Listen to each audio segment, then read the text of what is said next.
各位弟兄姐妹，大家晚安！非常高兴我们在每周六的晚上6点半，我们都能够同一时间一起来敬拜神。感谢主，让我们能够一起在这个礼拜当中保有平安与喜乐。也邀请各位我们在礼拜开始前，邀请你将你手机，还有将你身边会影响你聚会与神亲近的事物，都先将它移走，或者是先关闭静音用静音跟关机那让我们在礼拜当中一起享受神丰盛的恩典。我们一起同心来祷告。天父上帝，我们感谢你带领我们在神的面前，我们需要恳求神圣灵保守我们的心，好叫我们的生命能够单单谦卑在主你面前领受丰盛的恩典与祝福。恳求神赐给我们智慧与能力，让我们在每次仰望神亲近主的时候，让我们的生命保有一颗愿意的心。我们相信神你要赐给我们生命的智慧是超乎我们所求所想的。愿主你也能够透过今天的聚会，带领我们每一个人在你面前所领受的，成为生命美好的祝福。谢谢主，我们将一切荣耀归给神。祷告奉主耶稣基督圣名来求，阿们。邀请各位，我们一起在神的面前，我们一起起立，一起同心来敬拜赞美我们的神。我们的上帝爱我们，我们的神期待我们一起用他的话语，一起来经历神丰盛的祝福。但是我们需要有一颗顺服的心。求主帮助我们，让我们透过这首诗歌，愿你的话，让神的话语能够不断的来教导我们的生命，好叫我们的生命能够活出荣耀的生命。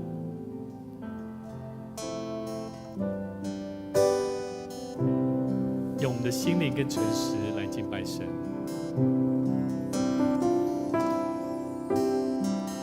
愿你的话成就在我身上，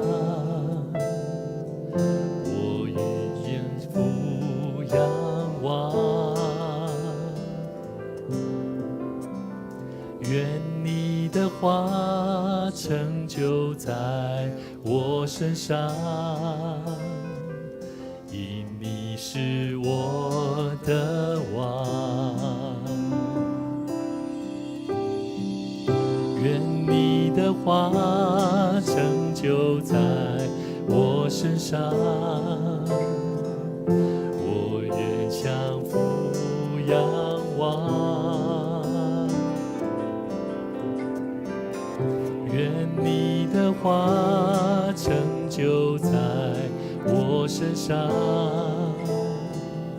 因你是我的王。愿你的灵照你去，像浮云在这里，至高神的能力覆庇着地。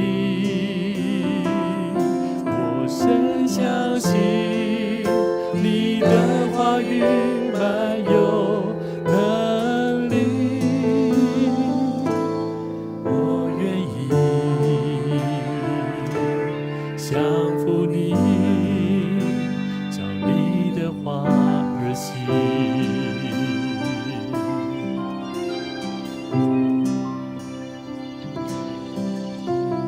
愿你的话成就在我身上，我愿降服仰望。愿你的话成就在我身上，愿你是我的王。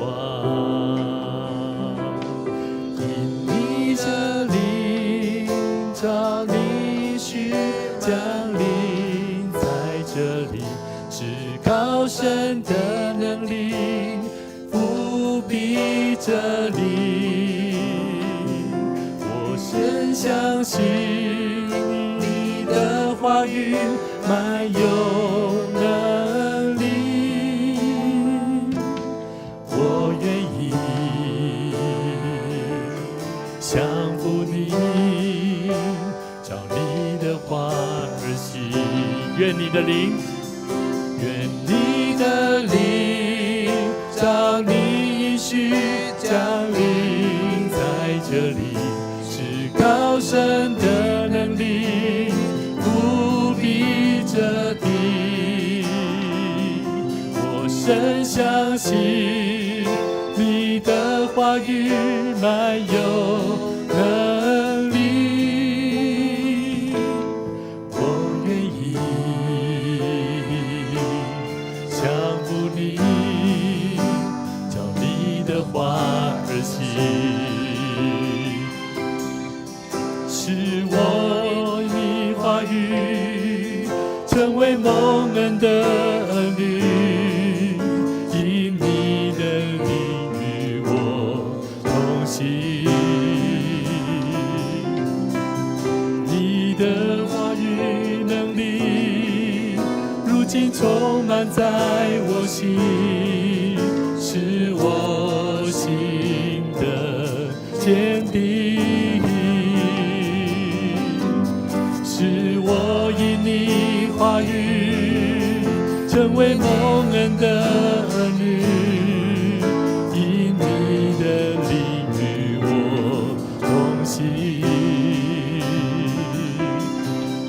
你话语的能力如今充满在我心，使我心的坚定。愿你的灵照你应许降临在这里，至高深的能力覆庇着地。我深相信你的话语满有能力，我相依降服你，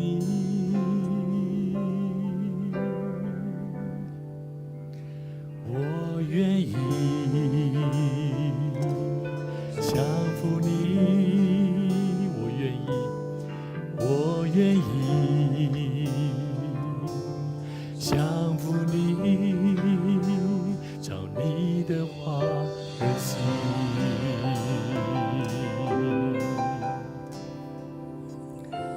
照你的话而行。我们一起来祷告，主啊，谢谢你，透过你的话语，让我们学习。透过你的话语，我们更需要顺服你的心意。求主你帮助我们，让我们时常在神你的面前，当我们敬拜主的时候，恳求神让我们有一颗愿意顺服的心意。主啊，让我们的心能够单单在你面前，成为神你所悦纳的生命。谢谢主，当我们遇到任何的困难，我们晓得我们唯有从你的话语得着力量，我们必然得胜的生命在我们生命当中显明出来。谢谢主，我们在你面前再次献上我们的赞美，献上我们的心意，恳求神来悦纳我们的祷告。特别在你面前，愿主你也赐给我们与我们同行的生命，好叫我们的生命能够无论是生命遇到任何的困难，我们必定靠主得刚强。谢谢主，再次将我们今天晚上的聚会与敬拜交托在神你面前，成为馨香的活祭。谢谢主，将一切荣耀归给神。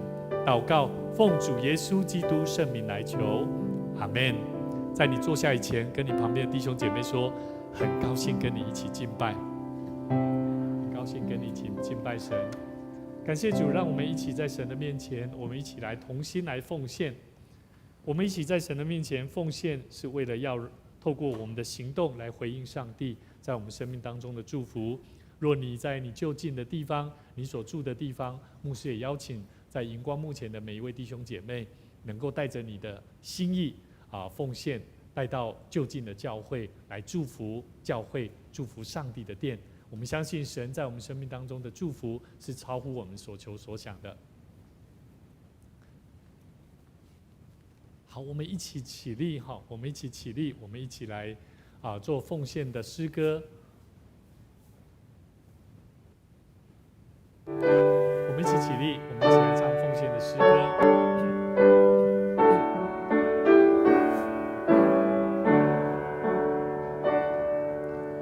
我将所有献于耶稣，甘心乐意全奉献。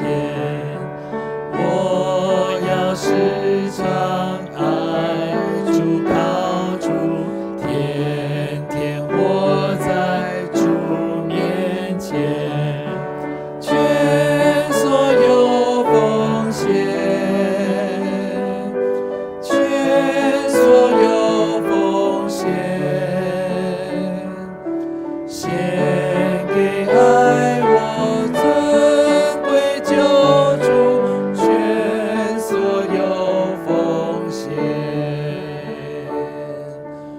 我将所有献于耶稣，我竟完全献于你。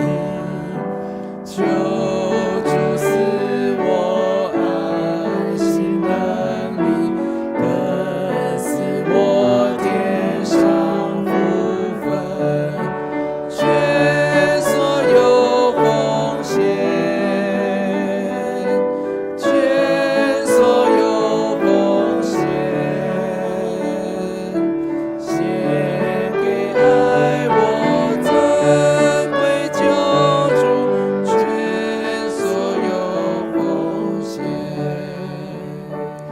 一起来做奉献宣告的祷告。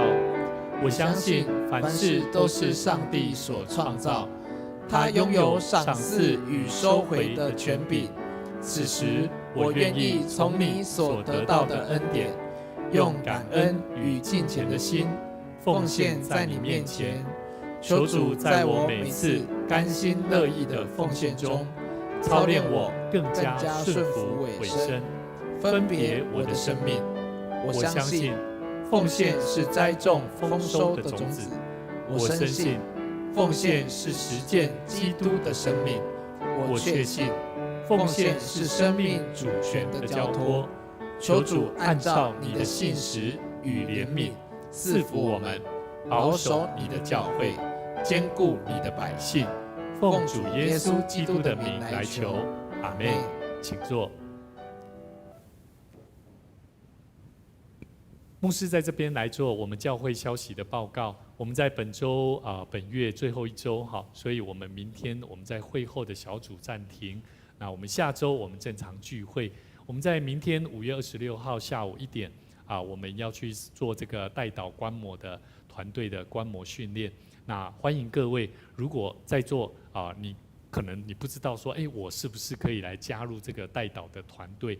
那牧师也邀请你能够一起来参加。我们会去到富强教会，一起去认识他们教会如何透过祷告的团队的建立帮助教会，还有帮助教会的信徒。祷告的事工是一个非常重要的一个团队侍奉，所以牧师邀请各位如果你对代祷的工作很想要更多的了解，那牧师也邀请你，我们明天会后我们会先在教会一起用餐，然后我们再一起出发到富强教会邀请各位。那我们在下主日6月2号我们是青年主日，我们下个礼拜的聚会不太一样所以跟你旁边的弟兄姐妹说一下朋友说一下，下个礼拜聚会不同，欢迎你一起来来，下礼拜聚会不一样邀请你一起来。所以呢，我们下个礼拜呢我们下礼拜跟下下礼拜我们有礼拜6刚好都有活动，有事工的进行，所以我们在下礼拜跟下下礼拜2周的华语礼拜，我们暂停2周那我们6月9号我们举行第3次的圣礼典。假如说我们有心已经决志期待能够做更坚定的信仰的确定我觉得都可以。我们在神的面前一起到牧师面前牧师跟大家做一个座谈，那我们都能够期待进入我们大桥教会这个大家庭是非常有福分的那今天牧师要跟大家分享一个主题，叫做行神话语的教会。那我不晓得大家进入教会会在想一个什么样的问题就是到底教会是什么？桂英姐，你感觉教会在创啥？有伊在想，你感觉教会在做什么？教会在做什么？教会在做什么？你感觉进入教会这个地方教会这个所在在做什么？在做什么？你也开始思考，到底教会在做什么？所以，咱每一拜来到教会的时阵，你要去思考，我们要去思考，到底我们进入教会，那到底目的何在？所以今天呢，牧师要用一些问题帮助各位，让大家更明白，到底教会里面的人到底在做什么。好，所以呢，牧师在上个礼拜参加这个圣灵降临节国际祷告会，那在当中超过3000多个这个教会的众教会信徒齐聚在一个地方，那一起探讨台湾经历400年府城特别是台南的教会，其实已经有400年之久。那福音传到台湾，在这当中，我们在这一次的祷告会当中，我们特别去认识各教会，欢迎一起进来。教会必须要探讨一个东西，叫做教会是为了什么而存在。所以上个礼拜我们一起探讨到，众教会不要分彼此啦，就是说你去到那一间教会，那一间教会好像那一间教会特别，好像那一间教会怎么样，其实不是这样的。所以我们有众教会不同教派一起聚集，我们为要建立一个强盛的耶和华的军队。所以我们要晓得，教会重要是背后有一群基督徒朋友，那一群基督徒朋友，他们要如何在基督的信仰里面去扮演一个叫做军队军人好的角色了。好，所以跟你旁边的人说，你是上帝的选民，你是上帝的选民。然后你勇敢告诉他，上帝的选民，我们自己说好了，我们一起来说，上帝的选民要做精兵。上帝的选民要做精兵。什么是精兵？你会发现我们教会人不多，对不对？可是你会发现大桥教会的，不管是牧师还有同工，你看我们还要自弹自唱，还要自己担任好几个角色。其实我们大桥教会很多弟兄姐妹都很强盛，但是呢，我们要晓得，我们要出去做美好的征战是什么？我们要去带领更多的人，因为有很多的人生命没有信仰，生命没有耶稣基督的救恩，所以生命会有许多是靠自己的方式在过生活。所以呢，我们要晓得，牧师要带大家来了解，圣经里面有一句话，提摩太前书刚好印证了这句话，印证了我刚刚讲到教会的军队耶和华的军队，上帝的军队，上帝的选民要不一样。那怎么不一样？来，圣经里面提摩太前书2章1到4节这样说：所以我劝你，首先要为人人祈求、祷告、代求、感谢。注意他不是说我劝你要好好为你自己祷告不是他是说你要为人人祷告、祈求、代祷，还有感谢。为君王和一切在位的也要如此，使我们能够敬虔端正的过平稳宁静的生活。所以一个基督徒不是因为他会祷告，他会读经就怎么样，他会过着敬虔安然无事的平稳宁静的生活，不是，而是圣经里面教导，保罗教导说，我劝你首先要为人人祷告。所以跟你前后左右的朋友说，期待我能够为你祷告。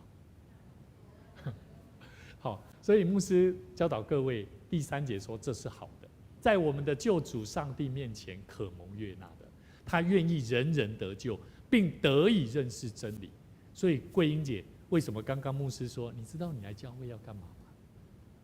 你要了解你要到教会要得到救恩得到生命的救恩这个救恩不是我牧师吴牧师给你的，是上帝给的，是你要认识这位耶稣基督，钉在十字架的耶稣基督。所以我们要了解台湾的众教会，我们要了解教会，我们要了解台湾历史有一个非常重要的宣教士，400年前，在1624年，明熹宗那个时候，荷兰军队占领台湾南部，福音的种子就进入了台湾所以这一次我们去这个祷告会的时候，学习到哇，这个是很重要的。我们都以为好像是宣教士，可实际上这个宣教士在400年前，不是单纯玛雅各而已。在400年前，其实荷兰福音的种子，上帝透过荷兰这个占领台湾南部的时候，就已经把耶稣的这个福音的种子带到了台湾这片土地。所以各位弟兄姐妹，一个行话语的教会，今天牧师主题叫行神话语的教会，一定要行什么？神真理的教会。也就是说，教会里面的人啊，不能不认识我们自己的历史啊，懂吗？我们要知道我们的福音是为了什么？是为了上帝要救人的计划嘛。所以，我们如果在教会里面的人不明白我们所听的道理，而且我们也走不出来，好，没有办法去实践这个真理，那么你所听的道就没有用了。所以，我觉得一个教会，它必须要能够行神的话语的教会，也就是要行出圣经里面真理的教会。所以，你必须要做什么？要熟读，要喜爱，要勤读圣经，做这样的信徒。好，所以再一次跟你旁边的人说哦，我们一起学习读圣经，我们一起学习读圣经。好，首先，什么是教会？教会就是一个基督徒组织的一个称呼而已啊，而且呢是基督徒的集合，而且也是一群人的组织，不是一个地点，也不是一个建筑物。所以你会发现，有些基督徒群体，他们不需要教会。牧师在先前牧养的一间教会，那一间教会刚好是在中山公园旁边。那时候有一个好像是马来西亚的宣教士，他就跑来跟我讲说，方不方便你们的教会的腹地可以借我们使用？我们约略差不多60-70个人，60-70个。我就说，那你们之前都在哪里聚会？他们说他们就在中山公园里面有地方，他们就唱歌了，然后就敬拜神了。后来我答应他们之后呢，这位传道人他们平时带着他们的同工，就在教会的四周围会绕着教会，然后一直为这社区在那边行军祷告。所以那时候我就一直发现说，其实这个教会建筑物它不是重点，重点是里面的人有没有那一种对上帝从圣经里面，从祷告，从神的话，然后如何去行出他生命当中的那种样式。所以我觉得教会存在的目的，那才是我们要去思考的。那你们觉得教会存在的目的是什么？我觉得是这句话，是人在这个信仰背景当中的群体里面，他的生命有没有转变，他的生命转变的情况。所以牧师非常欢迎每一个进到大桥教会的新朋友、弟兄姐妹。好像桂英姐听有华语不？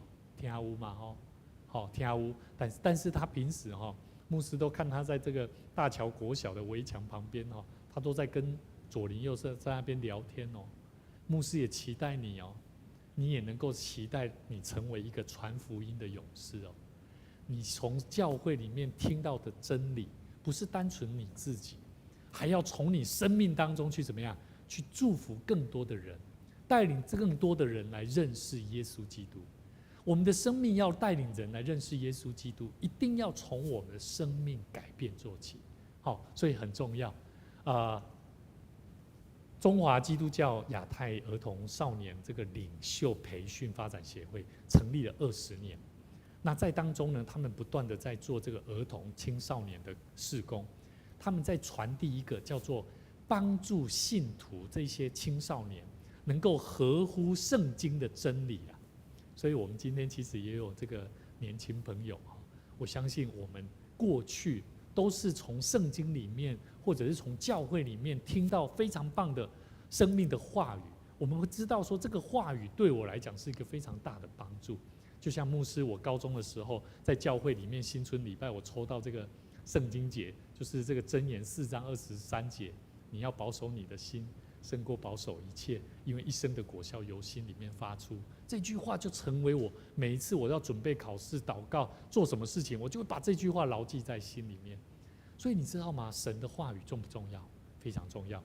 在这个会议当中，有一个美好教会的牧师，他分享，他说我们要下一代又一代，一代跟一代啦，带到你的面前，紧紧跟随主。你要把人带到，把你的孩子、把你的家人带到神的面前。唯有你要怎么样遵行神的道？你要遵行神的话语，你才有办法让你的家人跟随你来认识主。所以太重要了。他特别提到，他说儿童特会活动，并非专属儿童啊，而是他帮助让这些家长看见他的孩子是家庭的传承。所以牧师现在，我一直觉得说，我们现在上个礼拜开始，礼拜六包含这个礼拜，我们开始做这个社区音乐班。牧师有非常深的感触，这些家长，我们12个人，其中有5个是外面的孩子，那有1个是基督徒，但是其他都是不是基督徒。每一个礼拜，他们的父母亲都在这边，孩子在楼上上课，我们就在楼下跟他的家人谈道，谈什么道？谈生活，谈我们的生命，我们不太一样啊。他们就一直听，我觉得非常棒。所以跟你旁边的人说哈，你认识了耶稣，期待你的家人也认识耶稣。你认识耶稣，期待你的家人也认识耶稣。我们在教会里面，我们要时常问几个问题：到底今年跟去年，我对主的救恩的信仰，我有没有更深的认识跟了解？这个你要去想。甚至呢，今年跟去年，我对圣经有没有更多一点的认识？我的生命行动力是不是因为信仰的认识更深入，而信心跟蒙福的生命也因为认识了主更多，而蒙福的经验越来越多？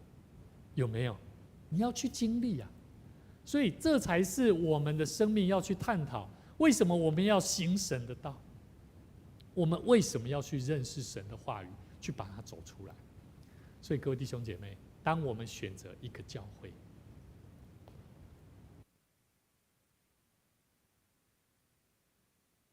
不好意思，各位弟兄姐妹，上帝的教会一定要时常在神的话语里面。所以当我们选择了一个教会，就是选择了一个什么？一个组织嘛，对不对？好，就像今天有新朋友来参加我们的聚会，我们先拍掌欢迎他，好不好？欢迎你，欢迎你。我们选择了一个教会，进到这个教会，我们都有自己的选择。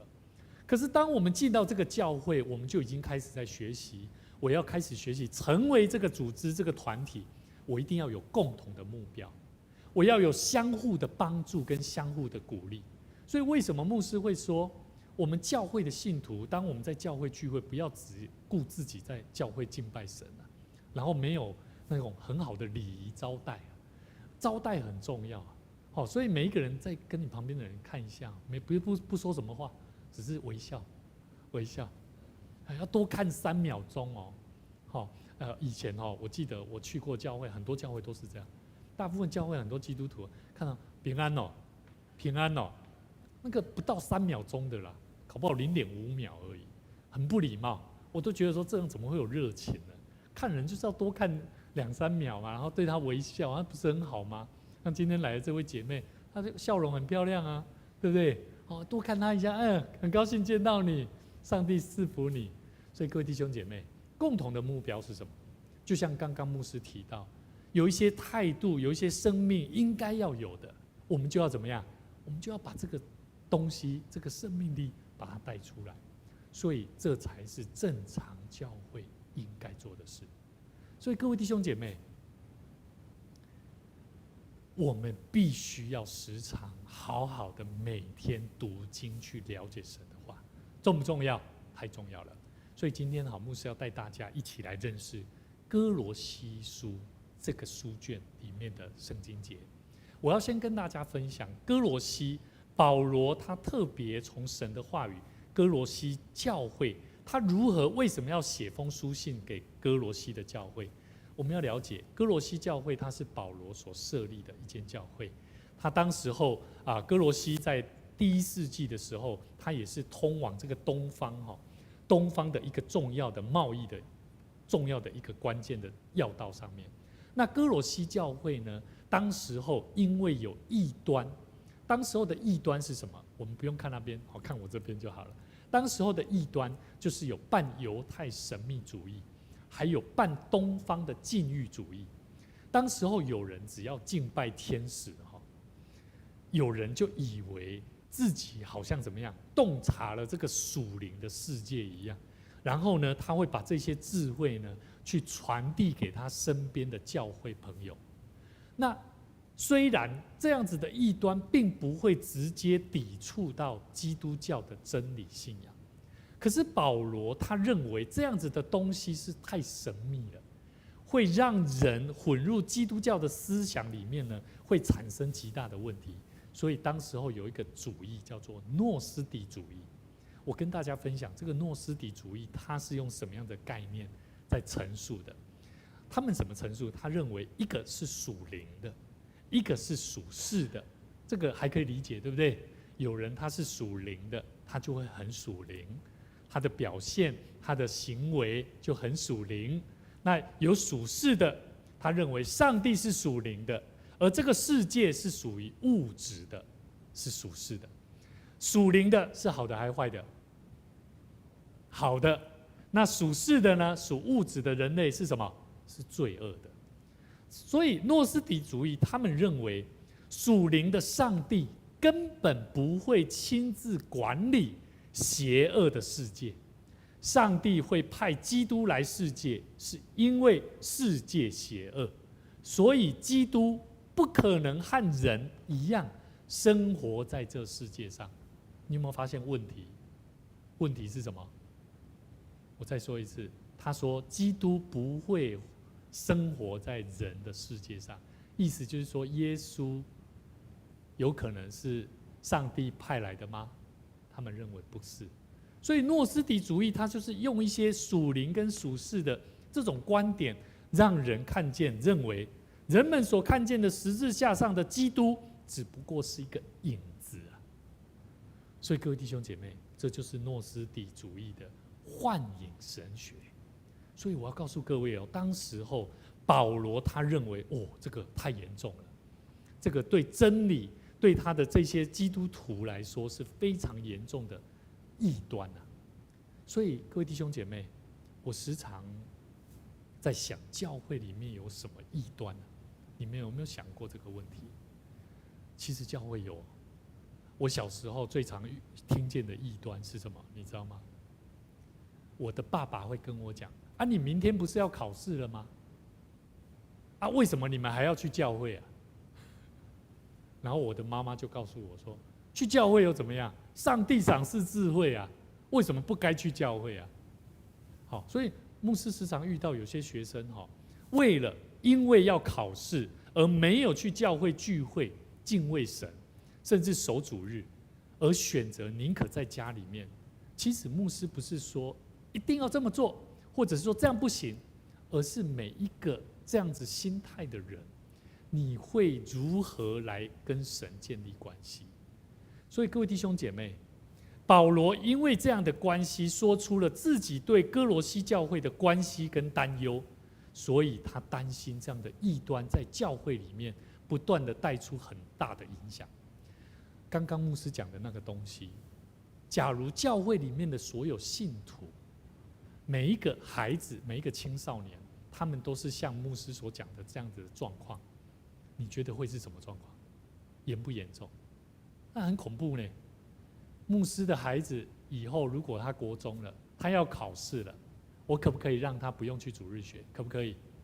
可以耶，懂了吗？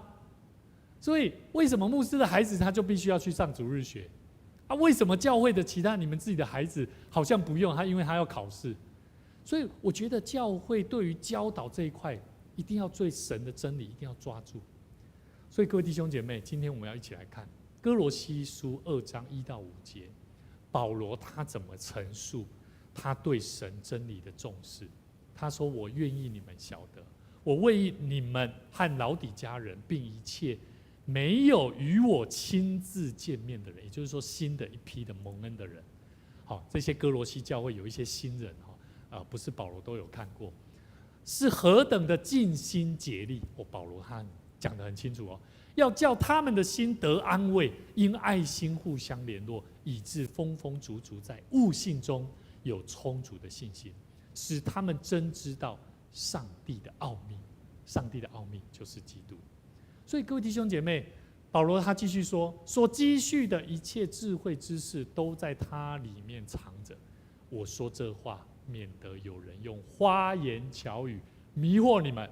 注意我刚讲的幻影诺斯底主义当时候的异端。所以保罗他为什么特别强调你们要怎么样？我这么用心在跟你们讲这些话语，就像牧师现在在提醒各位一样。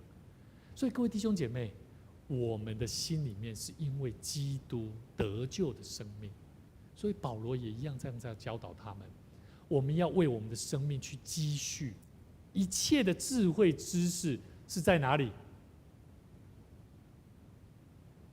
是在哪里？是在基督里面，是在他里面。我身子虽与你们相离，因为当时候保罗不在他们当中，所以写这封信嘛。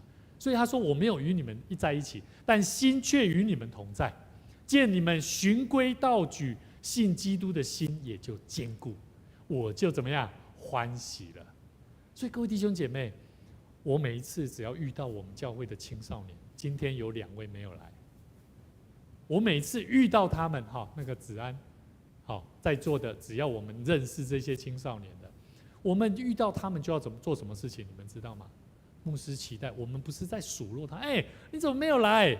这样不行哦。我们不是用这种方式啊，我们要用什么？怎么了啦？昨天怎么没有看到你啊？可以跟我分享一下吗？然后他说功课好难哦。说来，我们来祷告，求神帮助。主啊，让他学习单单注目在你身上，对不对？我们要做这样教导嘛。我们要帮助学生，不是原来他可以有1次的借口，第2次的借口，可是我们却没有方法来做教导，这样反而孩子他就不会成长。所以各位弟兄姐妹，这个很重要。保罗他用一颗我即使不认识你们，与你们也没有亲自见过面的人，我还是一样何等的尽心尽力。各位弟兄姐妹，我们什么时候与教会疏远了，什么时候就会开始软弱。这告诉我们，身体上的任何一个肢体，它都是无法单独站立的。它告诉我们，我们必须要有一个健全的教会生活。所以保罗他提醒每一个哥罗西的信徒，当你们遇到环境的社会，最近这2个礼拜，台湾正在经历什么事情？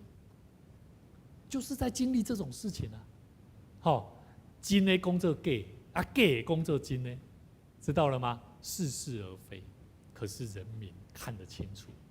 上帝给我们的眼睛、耳朵是雪亮的，所以各位弟兄姐妹，我们要有智慧。圣经里面也告诉我们，我们要求告上帝，我们要更多为我们现在的社会环境正处在一个极大的变动当中，基督徒需要的是要有好的教会生活。今天牧师重点在我们今天哥罗西1章24节到第29节，保罗他为教会受什么苦？我们一起来看，我们一起来读好不好？来，现在我为你们受苦，倒觉欢乐，并且为基督的身体，就是为教会，要在我肉身上补满基督患难的缺欠。我照上帝为你们所赐我的职分，做了教会的执事，要把上帝的道理传得全备。这道理就是历世历代所隐藏的奥秘，但如今向他的圣徒显明了。上帝愿意叫他们知道，这奥秘在外邦人中有何等丰盛的荣耀，就是基督在你们心里成了有荣耀的盼望。我们传扬他，是用诸般的智慧劝诫个人，教导个人，要把个人在基督里完完全全的引到上帝面前，好把他们交给上帝。好，我也为此劳苦，照着他在我里面运用的大能，尽心竭力。各位弟兄姐妹，这里讲到24节，补满基督患难的缺欠。为什么基督他的救恩难道有缺欠吗？你们觉得这里的缺欠是基督他为我们受难是缺欠的吗？是有欠缺的吗？其实不是，是我们在基督为我们所这个受苦的这个职分上面，我们有不足，有亏欠上帝的，亏欠基督的。所以各位弟兄姐妹，我们要了解神给我们的奥秘。保罗他提醒我们，我们要照着上帝为我们所赐的那个职分工作，我们有没有好好的去把神的道传得完备，传得完全？25节保罗他讲得非常清楚。所以在我们每次领受福音，我们都讲，我们的福音是什么？在讲什么？讲爱。可是基督徒不讲爱，都讲道理啊，是不是？真的啊，基督徒都很会讲道理啊。可是要他关心那一个人，不会，我不认识他，好难哦。很会讲道理，但是传的道根本就传得一塌糊涂。圣经里面有很多的奥秘，是要我们要学习在基督里面。27节说，上帝愿意叫他们知道，这奥秘在外邦人当中是何等的丰盛的荣耀。可是我们不觉得我们可以传的，让别人也同样得着，因为我们不觉得这份是好的，我们根本没有去体会。28节保罗他怎么说？教导我们几个很重要，如何传。来，我们一起说，有几个重点：传扬，用诸般的智慧，劝诫个人，教导个人，把个人在基督里怎么样，完完全全的带到上帝的面前。什么意思？如果你没有去传，你也没有用诸般的智慧，你也没有去劝诫、劝勉别人，我要告诉各位，你没有办法把人在基督里完完全全带到上帝面前，那个人就继续犯罪了。所以各位弟兄姐妹，当我们领受福音的时候，我们要学习，要好好的与主有一个非常热络的关系。一个人如果他没有来教会，绝对有原因，但是不要小看这件事情。所以有一个故事，有一位不太会说话的牧师，他去探访一个不来聚会的弟兄，他到了他家里面坐下来，就说：弟兄啊，你好久没有来教会了。那位弟兄他就承认说：对了，我真的很久没来了。那牧师也没有说什么话，他就拿着这个火钳，因为他们的那个屋子里面非常寒冷，所以他们有这个香灰炉嘛，拿着这个夹火的这个火钳，就夹着这个煤炭，就夹了夹，他把它捡了出来。他捡出来了之后呢，又在这个火炉里面，这个牧师又在那拉，这个火就这个煤炭就熄灭了。然后呢，他就跟这位弟兄说：弟兄啊，煤炭熄灭了。然后这位弟兄就说：是的，熄灭了。没多久，牧师又把这个煤炭又放回炉里面，这个煤炭又点着了。他就对这位弟兄说：弟兄啊，这个煤炭又烧起来了。这位弟兄说：是的，又烧起来了。牧师就告辞，就说：时间也差不多了，我也该离开了。他就离开了。牧师没有讲什么话，他只是一开始问了：你很久没有来了，然后就夹了夹那个煤炭。这位弟兄他从这个牧师在夹木炭的过程当中，他得到了一个真理啊。他隔一周他就回去聚会了。重点不是牧师不是要求各位我们也这样做了，而是说你有没有看到，其实当我们去在意一个他很久没有来教会，甚至就算他没有去过教会的人，你有没有一颗心期待一个人他也能够领受这样的福音，期待他能够因为我们来认识耶稣基督。各位弟兄姐妹，我们什么时候与教会隔绝，我们就什么时候生命会开始软弱。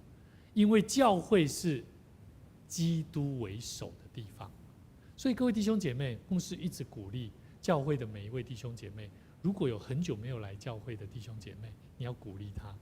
如果去找就近的教会，他不想来我们教会没关系，但是一定要鼓励他去就近的教会，一定要有聚会。所以各位弟兄姐妹，圣经里面神的话真的是非常宝贵的。希伯来书4章12节，上帝的道是什么？是活泼的，是有功效的，比一切两刃的剑更加锋利，甚至魂灵跟骨节还有骨髓都能够刺入剖开，连心中的思念和主意都能够辨明。求主帮助我们，让我们在他的话语里面学习更多如何为主传道、传扬神的福音。愿主赐福大家，我们一起来祷告。主啊，恳求你赦免我们的罪，在许多的事上，我们忽略了用神的话语来成为我们生命的准则，以至于我们的话语当中，我们带不出果效，甚至有活泼的生命来荣耀神。求主怜悯我们。主啊，感谢你透过今天圣经里面的话语，保罗他爱每一位主你的儿女所拣选的儿女百姓，他付上他生命的代价。我们也愿意让我们透过神的话语，让我们学习明白神你的启示，教导我们生命的教导与功课，好叫我们能够更多带领人来认识主。愿圣灵的感动时时提醒我们，用你的话语来作为我们脚前的灯，路上的光。主啊，我们也要为台湾这2州人民处在与权有势的人、有权力的人，在分辨自由、民主、是非的工作上面，甚至与公义的关键时刻，我们需要在祷告当中领受智慧的心，能够为了推动国家的发展，我的总统还有领袖来祷告。求主帮助我们，我们需要更多在祷告里面领受智慧的心，来帮助国家，帮助我们所处的这片土地，能够为这片土地的人民带来最大的帮助。因为神，你是掌管万有的神，你是创造万物的主。愿主你成为我们生命的帮助，让我们一生以神为大，以神为我们生命最主要的方式，就是跟随主的脚踪，成为神所喜悦的儿女。谢谢主，我们再次将我们的生命摆在主的手中，愿主纪念，也愿主成全。在神的面前，我们也要将一切的荣耀归给主。愿主为我们排列摆设宴席，在我们生命的道路上带领我们走在神蒙恩的道路。谢谢主，我们也将今天第一次来到我们当中的弟兄姐妹，愿主你赐福他们，让他们的生命在生命当中能够得着更丰盛的恩典。祷告奉主耶稣基督圣名来求，阿们。愿主赐福大家，在每周六的晚上6点半，我们同一时间一起来领受神丰盛的恩典与祝福。愿你平安。